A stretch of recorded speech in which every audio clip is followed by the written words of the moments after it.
I thought it'd be over, but I'm going to be back next week to Richmond, and the following week, there it is. I'm not going to take any time with myself. There's enough propaganda in the newsletter, and what hasn't been said there is best left unsaid. But I want to give all the time to Michael Desplaines. Come on, Mike, stand up. Who's going to tell us all about this, the state of the garden. Thank you so much, Jack. So I'll just introduce myself very briefly, because I do have a great presentation for you about some old things at the garden and some new things that we're planning. I'm originally from Rhode Island, born and raised. I have a BS in horticulture from the University of Rhode Island. I am 9 credits shy of my master's, an MED, Master's in Education in Historic Preservation from Plymouth State University. For the last 12 years, I've been in northern New England. I was in western Maine, about an hour northwest of Portland, if you've ever been up to that neck of the woods, running a small historical garden. The last 4 years, I was in central New Hampshire on Lake Winnipesaukee, running a very large estate called Castle in the Clouds, similar to the Hermitage, if you've ever been to the Hermitage in Norfolk, but much bigger, 5,500 acres, a real massive property. I got a phone call from a headhunter who said, I'm doing a search for a Norfolk Botanical Garden. Are you interested in Virginia? And I thought, you know, as a typical New Englander, Virginia? Oh, that's DC. No way. It's too crowded, too much traffic, and it's too expensive. So of course, then I said, well, all right, let's Google it. So I Googled Norfolk, and I saw, it's not near DC at all, and it's on the water, and it's Zone 8, and you can grow palm trees there. And I said, sure, why not? And then I, after doing a bunch of other research, realized what an amazing area it is in the garden. I'm so happy to be here. I'm very familiar with Rotary. Started my nonprofit career as an AmeriCorps member stationed at an inner-city YMCA in Fall River, Mass. And I was doing environmental education with inner-city kids. And about 4 or 5 months into my stint, the program director I reported to said, hey, the executive director and I want to see if you do this youth program for us with Rotary. And I had no idea what Rotary was at the time. And it was a Friends Forever program, which was started up, I think, in Massachusetts, northern Massachusetts. And it's since branched out, and ideally, it still exists and still a Rotary-funded program. Kids from Northern Ireland, Catholic and Protestant, coming here for 2 weeks, living together. It's now expanded to Jewish and Muslim kids. It's similar to Seeds of Peace camp up in Maine. So they said, would you like to run it? And I said, well, sure. And they said, well, you're going to have to sleep on the YMCA floor with these kids for 2 weeks. And I said, I was young at the time and doing outdoor ed and adventure. So it was fine. But the great thing was, all of these kids, I had to bring them to Rotary Club. So we spoke at basically every single Rotary Club in the southern New England area over 2 weeks. And I did that program for several years with the YMCA. So going way back to the early 90s and the start of my nonprofit career, I've been familiar with Rotary. For 12 years living up north, if you've ever been where I was up north, it's about a half-hour, 40-minute drive one way to a grocery store. And the meetings are also that far, and invariably they were breakfast meetings, or they were dinner meetings. I could never make both. So when I moved down here, and Bill Eisenbleiss at the Downtown Club said, are you interested in Rotary? I said, I've long been interested in Rotary. It's been really hard for me physically where I've been to get to. So short story long, I joined Downtown Club, I think last October, November, so I'm still a red badge newbie, but I'm very happy to be a Rotarian. All right, so let's talk about the gardens. Do you want to kill this front row? I don't know if you can or not, or can you guys see? I don't know if you kill the lights, you fall asleep, so we won't kill the lights. Can everyone see if I stand here? Awesome. So the mission of the garden is to enrich life, promoting the enjoyment of plants and the environment through beautiful gardens and educational programs. Did leave you a copy of Grow on everybody's chair. That is the current issue of our educational programs. Please take them with you. If there's extras, get them out in the community. They do me no good back at the garden. Plus, one of my board members is here. So I don't know if you know, Clenise Platt is on my board, newly elected board member. And if I leave them here and they get wasted, she'll be very upset at the printing cost. So please take them with you. So the neat thing about the garden, I think, that a lot of people don't realize is that we're surrounded by water on 3 sides, bisected with a canal system. It's one of the only botanical gardens that can really say that. You can tour us on foot, by tram, or by boat. That's pretty special, and a lot of other people visit us nationally from other gardens. they are amazed and they say, God, we would kill to have what you people have. But I think, since the 50s, the buildings and the building of gardens was always focused inward. So part of our master plan the new master plan is really to start looking outward to the water. And how can we embrace the water more rather than try and hide it? Great. Does mean we'll go in it. Thanks for the work. Yeah, doesn't mean we'll go in it, but we'll certainly get people to appreciate it as a resource. I didn't need to show you any winter beauty. We've had a winter beauty. When I came here last winter as a candidate, everyone said it's never this cold. And then sure enough, this winter, it was just as cold. So I don't believe any of you. Some nationally recognized collections, our camellia garden, the Hofheimer camellia garden, and our azaleas are nationally recognized and even internationally recognized. We have one of the largest collections of both, not only in North America, but on the planet. And I think that's pretty amazing, pretty award-winning that not everybody knows about. I've long said that the garden is, or have been saying for a while now, it's really a world-class institution that people don't know is world-class. So we're going to work to change that. Spring is coming. We've got hellebores. The daffodils are out now in force, so please come. It's supposed to say now mid-50s, no more cold. Please come and visit. The longer that we stay without rain, it's drying out. You can get by in tennis shoes, no more boots, so please come out for a walk. No more waders. No more waders needed. And they really are spectacular right now. I mean, it's amazing. I did a golf cart ride yesterday, and it felt so good to be outside and see daffodils. So we talked about boat tours. So some new things too, because I want to talk about what's new. So the bridge there that you see was done a few years ago. And then one of the other things that we're doing is the canal bank restoration. So we've got all these great canals, but that were built primarily in the 50s and 60s, which was the heyday of the building at the garden, and they are obsolete and they are collapsing. And if you come now, you'll see in places where they are. We just found out 2 days ago we got a Beasley Foundation grant for $50,000 that we'll use as a matching grant, and that will, basically the Beasleys have been funding a little piece of bulkhead restoration at a time. We do narrated boat tours. If you've never been, it takes you through the canal system and out onto the lake. It's really amazing. We gear it to flora when you're on the canals, and then once we go on the lake, we talk about the wildlife, especially the birds. Great, fresh water right across from the bay. Great bisection of birds that you'll see on the boat tours. They're about an hour long. They're really great. If you've never been on one, you should really do one.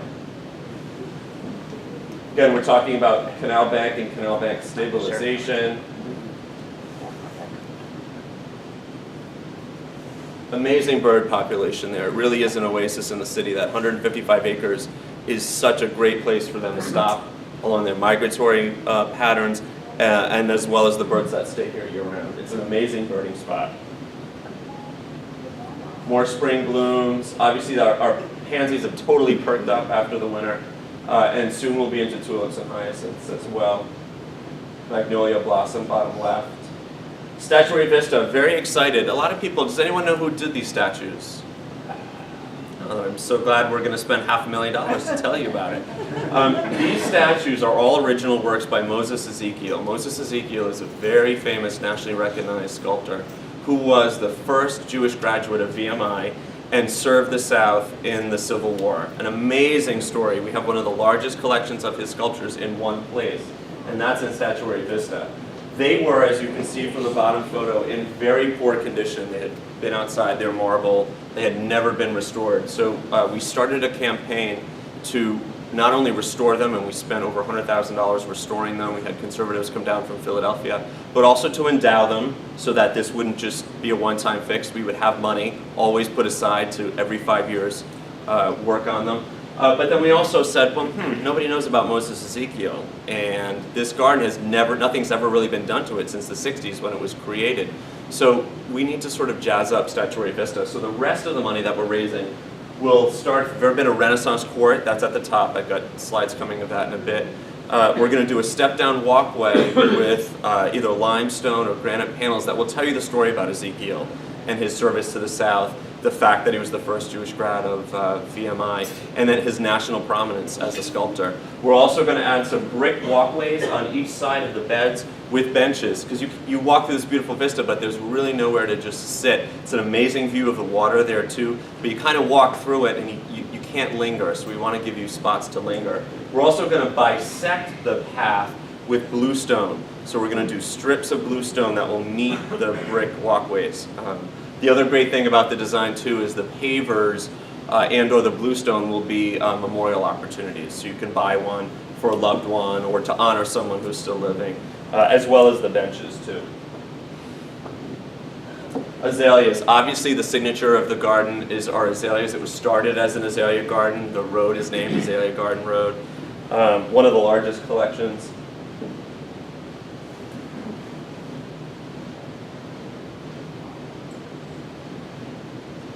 So the garden I mentioned started as the Azalea Garden, and it was started as a Works Progress Administration funded program back in the 30s. The idea was, let's clear this swampland, let's plant a bunch of azaleas, and maybe it would become a tourist attraction. It would become something that people would see. So the city received $75,000 to do that, and they went out to start building this garden. But the problem was there were no more workers left. Everybody was working in a WA project at the time. You know, it was the program to put people back to work. Everybody was working. So the only people that were left were women, and they were African American women. So over 220 African American women cleared and planted all of the azaleas that would start the garden. It's an amazing story. Their hands were bound, their hands and arms were bound in cotton, and their legs because of mosquitoes and snakes. I mean, they were literally in the swamps, clearing the swamps, because that's what the original part of the garden is. That part of the garden is around the area called Mirror Lake, and that's the circular path that as you enter is to the right. A lot of people sort of veer off and do that section of the garden, but the original garden is really there, and then where the airport is today. That was the original part of what was called the Azalea Garden at the time. Back for our 75th anniversary, which was I think 2 years ago now, a statue was unveiled honoring the women who worked so hard for something I think like 75 cents a day was what they were paid back then. And then of course lots of paved paths, great place to walk. That's the other great thing about the garden. It's an outdoor fitness facility really, and a lot of people will buy a membership just to come there to walk, because we all know Norfolk and Virginia Beach roads are not pedestrian and bike friendly. And other than say it again? People ride their bikes through it too. Exactly. On bike nights, not all the time, but we're changing. I'm looking to maybe expand that. But yeah, much safer place to walk around. It's certainly a much more beautiful place to walk around as well. So we talked about memorial opportunities. A lot of people say, oh, can I buy a tree, or can I plant a tree, or can I stick this there? And we're honored when people say that, but if we did that, we'd have a lot of trees and flowers sticking up all over the place. So what we say instead is, well, how about you buy a bench? And we'll put a bench in the garden, and we even let you select where your bench can go. So if you're thinking of a special way to honor somebody and make a donation, it's something permanent, and you get a plaque on the bench, and people come from all over the country to see their benches. People will donate money for a bench and never have been to the garden, but have a connection there, or the loved one had a connection, and we'll send them digital photos of it. But I want you to know that every time you drive around or walk around the garden and see a bench, someone made a gift for that to be there, and there are hundreds. It's an amazing thing. So last year, and for a while now, we've been working on pollinators, bees, insects. We're seeing that these important creatures in the ecosystem are diminishing, especially pollinators. And pollinators are very important, not only for ornamental horticulture, but really for agriculture in general. Without pollination, we're not going to have food. And with bee collapse and the monarch butterflies, monarchs have been in the news a lot. We've been working really, really hard to sort of be a more positive place for bugs to be. Japanese garden, if a lot of people miss this, it's right near the tropical display house and right adjacent to our seasonal cafe. It's an amazing little Japanese garden, really, really spectacular. And it's done in coordination with the sister city of Kitakushu in Japan, which is a Norfolk sister city. Amazing lotuses, these are larger than dinner plate size, really spectacular. So I encourage you to sort of seek out the Japanese garden when you come. The granite bridgeway on the right is really neat. No rails, it's just 2 granite slabs placed over boulders, and you sort of hover over the lotuses. It's an amazing little spot. This is another view of the Japanese garden. The Baker Perennial Garden. Many things at the garden are named after the Bakers. So the Bakers are one of the largest benefactors to the garden. When Mr. Baker died, he left the bulk of his estate to the garden. That endowment is now worth well over $15 million. The Bakers also funded the construction of the new visitor center that was built in the 90s. And recently I found out there's a section of the garden called Baker Overlook. And somebody said that I was having lunch with, do you know why it's called Baker Overlook? And I said, no, I said, well, I assumed the Bakers and he paid for it. And they said, well, he paid for it, but I'll tell you why. He took the then director at the time out there and said, on the spot, I want a bench and I want this, and can you do this, and how much would all that cost? And the director kind of really quick said, I don't know, $30,000. And Mr. Baker took out his checkbook and wrote a check for $30,000. He's handed it to him. He said, do you know why this spot is so important to me? He said, I have no idea why we're here. And he said, it's because this is where I proposed to Mrs. Baker. So it's a great story that no one knew until we just found out a few months ago. It's a really great story. The perennial garden is amazing. We're actually going to do very soon a design competition to replace that arbor. It has a huge climbing rose on it. It's made out of wood. It's really decaying and needs to be replaced. So we thought, rather than just replace what's there, maybe update it or change the design a little bit. So we said, well, how do we go about this? And we thought, well, we could hire somebody or we could do it ourselves. And I said, why don't we do like a crowdsource kind of thing? Why don't we ask design students, kids, adults, anyone who can sketch on a cocktail napkin, help us come up with a new design for the arbor. So you'll start seeing that on Facebook and I think around the garden this summer. Really amazing perennial alley. Great fountain. Really special place. Flowering Arboretum, that's the entire center of the garden. It's about 3 acres. A lot of people go around it, but you never go in it. So we said, well, how do we get people to go in there? How do we also become more friendly to birds, more friendly to insects? And we said, well, less lawn, right? Less lawn allows wildflowers, allows grasses for bird habitat and for pollinators. So we're going to start growing meadow inside the Flowering Arboretum, but then we're going to mow paths through it that are all twisty and windy. Because when you see a path, you want to do what? See what's on the other side. Yeah, you want to get in there and see. And then inside the Arboretum, we'll have circles that are mowed that are basically like little mini picnic areas. So you come to these sort of like little circles, and you can sit or just walk through. So you'll start to see that this summer as well. Renaissance Court, we did a spectacular restoration of that last winter and it's finished now. Renaissance Court previously was all asphalt, which is really awful. By the way, Renaissance Court was built on the site of World War II artillery range. We have original pictures of it too, and it's posted up near Renaissance Court. You can see the before and after, but it was this perfect sort of like dugout half circle that made a great firing range. And then they built it really in the 80s into this amazing amphitheater. I want to invite you all tonight. We're having an amazing event at Renaissance Court. It's called Aquafire. We light lots of floating braziers. Somebody help me with that? Yeah, not braziers. But if you would like to burn one, go for it. That I think was the 70s. Was that the 70s? Yeah. This is 2015. But they're these they're floating cauldrons of fire. And then we have live music. There's food trucks, people bring blankets, they bring pop-up chairs. There was this great group of elderly folks that did a card table and they had a lantern and they were sitting there playing cards. It's a wonderful event, super low cost. It's tonight from 6 to 10. You buy your ticket right at the door at the visitor center. It's really neat. If you've never seen Aquafire, I highly encourage you to come. And it's only twice a year, so if you miss it now, it won't be back until the fall. So come tonight and see Aquafire, and it's held in Renaissance Court. It's pretty amazing. Kaufman Hydrangea Garden, the hydrangea collection is pretty amazing too. Hydrangeas, while they hate the heat, they do well before it gets hot. And they love shade. We've got a great mature canopy at the garden, so we've got lots of space to expand our hydrangea collection. They're really great when they're in bloom. Wow. Really spectacular plants.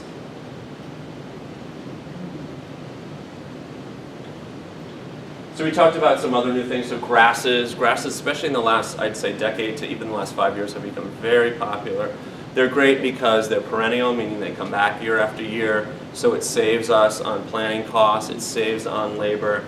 They're seed for birds. They provide great winter interest, when there's nothing to look at and you see these great seed heads up. Now is the time, I'll give you some little planting tips too. Now is the time you want to start cutting them back. So it's warm out, you want something to do in the yard.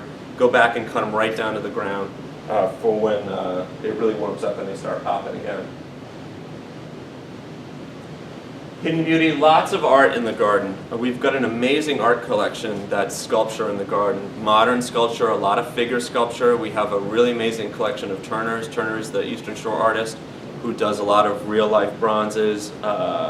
We've got a great, there's a garden just of his sculpture that I think is worth checking out. It's near the Holly Garden. It's amazing, amazing. They're all little mini animals and they're done really low, so it's a great place to take kids. It's all in a circle. And get them to see and experience art up close. These are the dancers, another amazing piece of work. The Colonial Garden, very reminiscent of what you might see up in Colonial Williamsburg with the crushed shells, wood picket.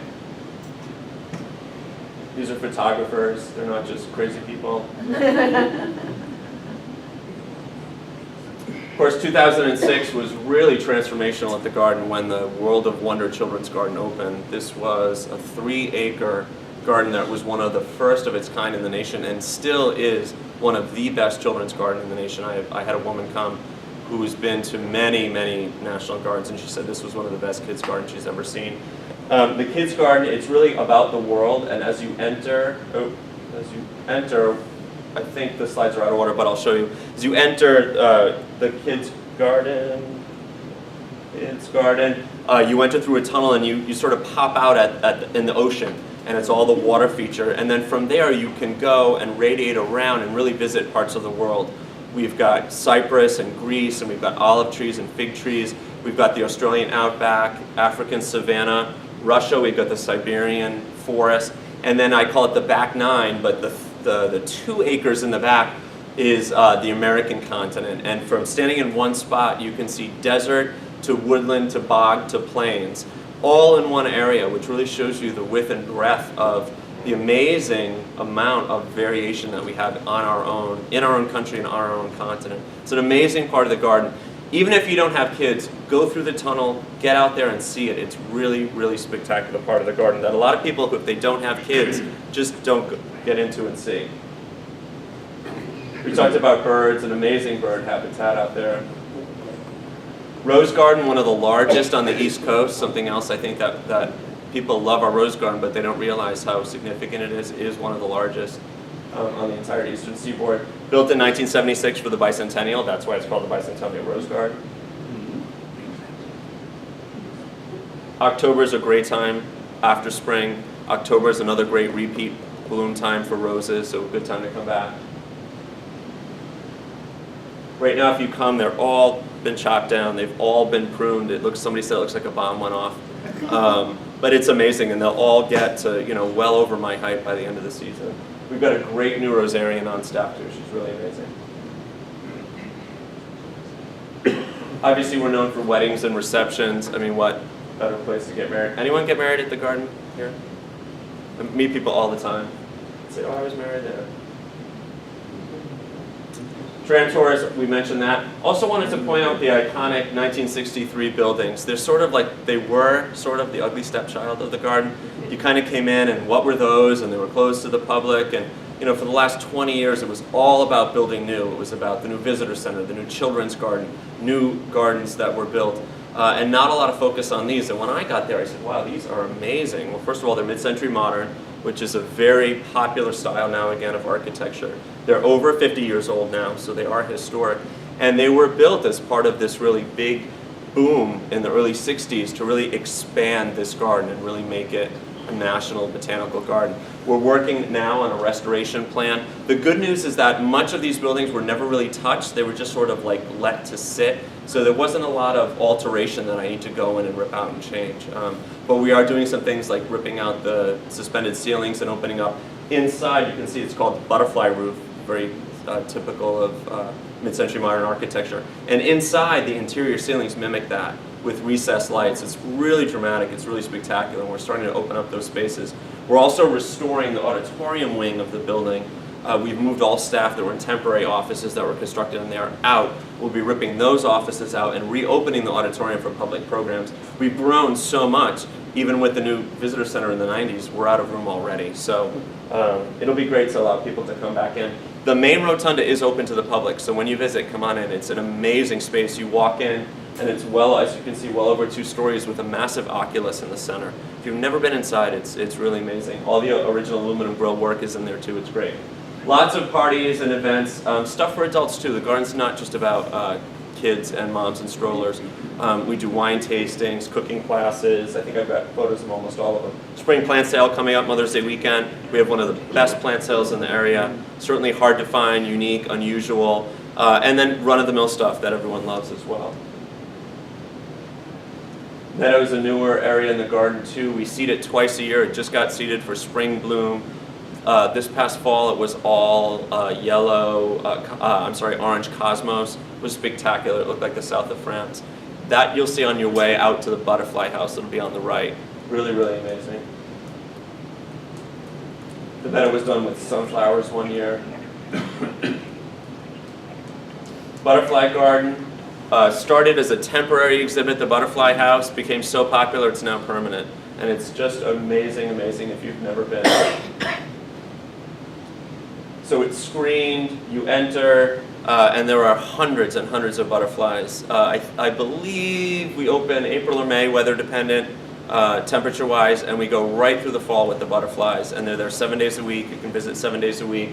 It's usually staffed with a butterfly expert and volunteers. It's amazing. Please come and witness it. To walk around and be surrounded by so many is just spectacular. And then we also show you what you can plant at home to encourage butterflies and pollinators as well. So you can see the little caterpillar in the sand. That's actually a monarch caterpillar. So, you might see that on your dill at home or something like that and squash it, but we don't want you to squash it because they're okay. We need them. Now we're into summer. Daylilies. The National Daylily Society is actually having their national convention here in Norfolk, and it will be, or it's at the beach, it will be in 2017. So we're already planting daylilies now for that show that will be in 2 years from now. So that'll be pretty spectacular. Tropical greenhouse, doing a lot of work in here too. Something a lot of people miss or don't see. Again, it's adjacent to the Japanese garden near the cafe. It's an amazing facility, really spectacular. We're spending money on new air systems now, new fans, and new lighting. It's not lit at all because you just visit it in the daytime, right? But we actually had a little Rotary event there for newcomers to the club, and I said, let's do it in the tropical greenhouse. We did temporary lighting, and it was spectacular. It was such a great wine and cheese party, and we said, wow, let's get some permanent lights in here, because this is really a great thing to see. Orchids right now, spectacular orchid show. We work in conjunction with the Orchid Collection at ODU, Linda Kaufman, who's a really well-known orchid grower, the former sheriff out at the beach, he's a well-known orchid grower. So please come, the orchids are spectacular right now. Containers, lots of containers everywhere. It's great to show people, if you don't have a huge yard, what you can grow in sun or shade. Lots of edibles. This summer the theme is incredible edibles. Green roofs. Environmental sustainability is our #1 thing right now in our new strategic plan. And then soon we'll be back to autumn again. It's okay. The best thing about the South, I think, well, there's a lot of great things. Fall lasts so long down here. New England, it's like 1 month. Here it goes on for several months. Fall's a great season.